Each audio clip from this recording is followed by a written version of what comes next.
কৃষ্ণ হয় কৃষ্ণ ভালে আছে প্ৰভু?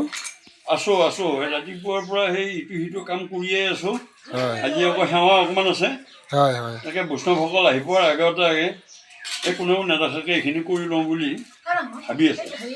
হয় তাকে সময়ে পোৱা নাই নহয়। অঁ এই ইটো সিটো কামেই কৰি থাকিব লাগে। আচ্ছা, প্ৰশ্ন এটা কৰিব বিচাৰিছোঁ। কওকচোন। আমি যে ধৰ্ম কৰোঁ, হয় এই ধৰ্মৰ জৰিয়তে নিশ্চয় 4 পুৰুষাৰ্থ অৰ্জন কৰিব পাৰি। এইটো সত্য কথা, এইটো বেদৰহে কথা। হয় বেদে কৈছে হয় অহোপুৰুষাৰ্থ বুলি কৈছে। 4 পুৰুষাৰ্থ মানে কি? সত্য, ত্ৰেতা, দ্বাপৰ, কলি, 4টা যুগতে যদি পুৰুষাৰ্থটো লাভ কৰিব পাৰি, তে ইয়াতকৈ আৰু ভাগ্য একোৱেই নাই বুলি ভাগৱতে কৈ আছে। আৰু আমিও সেই ভাগৱতহে মানো। আৰু ক'ব লাগিলে ভাগৱতৰ কথা ক'ব লাগিব, ব্যক্তিগত কথাটো কৈ লাভ নাই। ব্যক্তিগত কথাবিলাক সদায় সুকীয়া। হয় প্ৰভু, হেৰি কথা এটা হ'ল, কৃষ্ণ কৃষ্ণ হয় এতিয়া মেইন কথা হ'ল, এতিয়া ভকতবিলাকৰ ভিতৰত আপোনাৰ বৈষ্ণৱ সমাজখন আমাৰ কেনেকুৱা ধাৰাৰ বা কি লক্ষ্য বা বৈষ্ণৱৰ উদ্দেশ্য? শব্দটো অতি শুদ্ধ। বৈষ্ণৱ শব্দটোৱেই শুদ্ধ।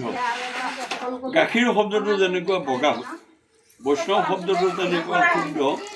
আকৌ গাখীৰত পানী মিলালে গাখীৰটো পনীয়া হয়, আৰু বৈষ্ণৱসকলৰ মাজত মায়াটো থাকিলে একে পনীয়া হয়।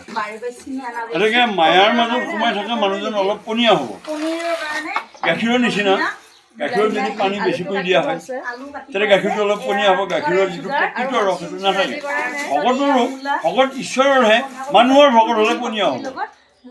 গতিকে মানুহৰ ভকত হ'ব নালাগে, ভকত হ'লে ঈশ্বৰৰ ভকত হ'ব লাগে। হয় কৃষ্ণ, হয় কথাখিনিৰ উত্তৰটো বৰ সুন্দৰে পালোঁ, ভাল লাগিল। হয় তেওঁ গাখীৰৰ লগত তুলনা কৰি আপুনি যেনেকৈ বস্তুটো আধ্যাত্মিকভাৱে দিছে। তুলনা কৰা বস্তু গাখীৰৰ বাহিৰে আৰু কি আছে? হয় গায়ে খাটি গাখীৰ দিয়ে, মানুহে তাত ভেজাল কৰে। ঠিক তেনেকৈ ঈশ্বৰৰো আমি ভকত হ'লোঁ, কিন্তু মায়াত পৰি পেলাই অকণমান ইফাল সিফাল হয়। আৰু কি কৰিব? হয় ছোৱালীৰ কথা আছে, তিৰু ছোৱালীৰ কথা আছে, ধন সম্পত্তিৰ কথা আছে। হয় হয় গতিকে সকলোৰে মান ৰক্ষা কৰি নিজকে পাৰ কৰি লৈ যোৱাটোৱে ধৰ্ম। আৰু ধৰ্ম বেলেগৰ কাৰণে নহয়, নিজৰ কাৰণে। হয় কৃষ্ণ, ভাল লাগিল। হয় আপোনাক আকৌ লগ পোৱাৰ প্ৰতিশ্ৰুতিৰে আমি আপোনাক এৰিছোঁ। হয় আপোনাৰ দীৰ্ঘায়ু কামনা কৰিছোঁ। ঈশ্বৰে আপোনাক ভালে ৰাখক, আৰু আমাকো আপুনি আশীৰ্বাদ কৰক যাতে আশীৰ্বাদ সদায় থাকিব। আমিও আপোনাৰ শ্ৰীচৰণত থাকিব আশীৰ্বাদৰ পাৰোঁ। বাহিৰে মোৰ দিবলৈ আৰু টকা পইচা একো নাই। তাৰোপৰি প্ৰভু, আশীৰ্বাদৰ বাহিৰে বৈষ্ণৱ বা মহন্তৰ একোৱে নাই। তেওঁলোক ঘৰৰ পৰা খেদি খাটা খোৱা মহন্ত, ঘৰৰ পৰা খেদি দিছে। হয় তেওঁলোকৰ ধন টকা পইচা, তিৰি ছোৱালী, ভাই বন্ধু একোৱেই নাই। গতিকে তেওঁৰ এটাই বস্তু আছে, ঈশ্বৰ। ঈশ্বৰ প্ৰেমী হৈ তেওঁ ঈশ্বৰৰ জগতখনো ঈশ্বৰৰে, হয় আৰু ভকতবিলাকো ঈশ্বৰৰে। গতিকে ঈশ্বৰৰ কথা কৈ তেওঁলোককো ঈশ্বৰমুখী কৰাৰ যিটো প্ৰচেষ্টা মহাপুৰুষ গুৰুজনাৰ, হয় আমাৰ ভকতসকলৰ প্ৰচেষ্টা সেই একেটাই। নতুন একো নাই। হয় কৃষ্ণ, নতুন একো নাই। হয় ভাল লাগিল বাৰু।